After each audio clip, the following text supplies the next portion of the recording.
আসো আম্মু, এদিকে আসো। কি নাম তোমার? আসসালামু আলাইকুম স্যার, আমার নাম মোর্শেদা রহমান। মাশাআল্লাহ মাশাআল্লাহ, তুমি কিছু বলতে চাও? জি স্যার। ওরে বাপ রে, স্মার্ট কি তাড়াতাড়ি মাইক নিয়ে গেছে মাঠ থেকে। আলহামদুলিল্লাহ স্যার, আমি নিজের পরিচয় দিচ্ছি। আমি হচ্ছে শেরেবাংলা কৃষি বিশ্ববিদ্যালয় থেকে অনার্স কমপ্লিট করেছি। মাশাআল্লাহ, এখন স্যার মাস্টার্সে ভর্তি হয়েছি। মাশাআল্লাহ মাশাআল্লাহ মাশাআল্লাহ। হ্যাঁ স্যার, আমি আমাদের সব বসা জুয়েলরা মাশাআল্লাহ। হ্যাঁ স্যার, আমি বসা থেকে উঠে আসার কিছু কারণ আছে স্যার, আমি বলতেছি। হ্যাঁ আচ্ছা, আপনারা যারা আমাকে দেখতেছেন, আমি বলি আপনাদেরকে, আমি একটা টপ কৃষি ইউনিভার্সিটির একদম সামনের সারির একজন স্টুডেন্ট। তো স্যার আজকে যখন কথা বললো তখন হচ্ছে অনেকবার বলছে যে আমাদের খাবারে অনেক সমস্যা এবং খাবারে হচ্ছে অতিরিক্ত পরিমাণ কীটনাশক ইউজ করা হইতেছে। আমি জানি না যে আপনারা আসলে কতটুকু বিশ্বাস করবেন, এই জন্যই আমি সামনে আসছি যে আমি একজন কৃষি ইউনিভার্সিটি শিক্ষার্থী হয়ে বলতেছি যে আমরা যে খাবারগুলো খাই তাতে আসলে বিভিন্ন ধাপে বিভিন্ন ব্যান্ডকৃত যে কীটনাশক রয়েছে সেগুলো ইউজ করা হয়। আমরা আসলে কৃষকদেরকে পরিমিত পরিমাণে ইউজ করতে বলি কীটনাশক, এবং এইটা হইতেছে যে বিভিন্ন নিয়ম রয়েছে যে ধরেন আজকে হয়তো কোনো একটা ফসলে কীটনাশক দিল, এইটার 1 মাস পরে হয়তো এটা বাজারজাত করা হবে এইরকম। কিন্তু মানে আমাদের কৃষকরা অত সচেতন না, প্লাস হচ্ছে যে বিভিন্ন মাল্টিন্যাশনাল কোম্পানিগুলো তো আছেই, ওদের ব্যবসার তো একটা ব্যাপার রয়েছেই।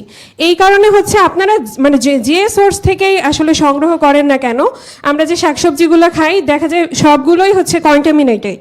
তারপরে ধরেন আমরা যে ইদানিং মাছ মাংস খাচ্ছি, এগুলো সবগুলোতেই হচ্ছে যে ক্ষতিকারক আপনার অ্যান্টিবায়োটিক হচ্ছে ওদেরকে পুশ করা হয় যাতে হইতেছে যে গরু বা মুরগি এগুলো যাতে হইতেছে একটু মোটা তাজা হয়। এবং হ্যাঁ, এবং হইতেছে যে পোলট্রির ফিডগুলো যে আছে এগুলো সবই কন্টামিনেটেড এবং এগুলোতে অনেক হেভি মেটাল থাকে। তো স্যার হচ্ছে ক্যান্সার উৎপাদনকারী ইয়াও থাকে জি মানে এখানে। হ্যাঁ, তো স্যার হচ্ছে এগুলো বলছে, তো আমি এই জন্য আবার বললাম যে আর স্যার আপনাকে ধন্যবাদ। একটা ব্যাপার হইতেছে কি যে আমি যেহেতু জানি যে এই খাবারগুলো কন্টামিনেটেড, তো আমাদের দেশে ধরেন যে পিওর একটা ভালো খাবারের সোর্স এটা একদম নাই বললেই চলে।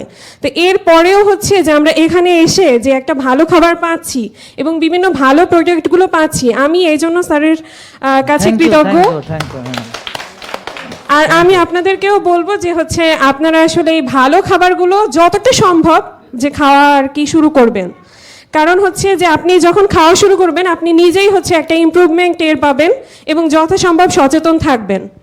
ধন্যবাদ স্যার। Thank you. আমি ওকে একটা ভালো পুরস্কার দিতে চাই, কেননা ও তো এত ফাস্ট হয়েছে গৌর নদীতে, এত ভালো করেছে।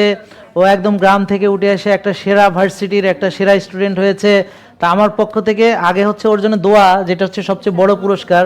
ও আরও জীবনে অনেক বড় হোক, আর ওর জন্য একেবারে স্প্রিলুনা পারফেক্ট একটা পুরস্কার 100% অর্গানিক স্প্রিলুনা তোমার জন্য। হ্যাঁ ঠিক আছে, ঠিক আছে, অনেক ধন্যবাদ। মানে আর ও যে অনেক ভালো ছাত্রী, ওর বক্তব্যতেই বোঝা গেল, খুবই গোছানো বক্তব্য, পয়েন্টের বাইরে কোনো কথা বলেনি, কোনো অতিরিক্ত কথা বলেনি, সীমিত সময় শেষ করেছে এবং এই কনটেক্সট বুঝে সে কথা বলেছে। ঠিক আছে না?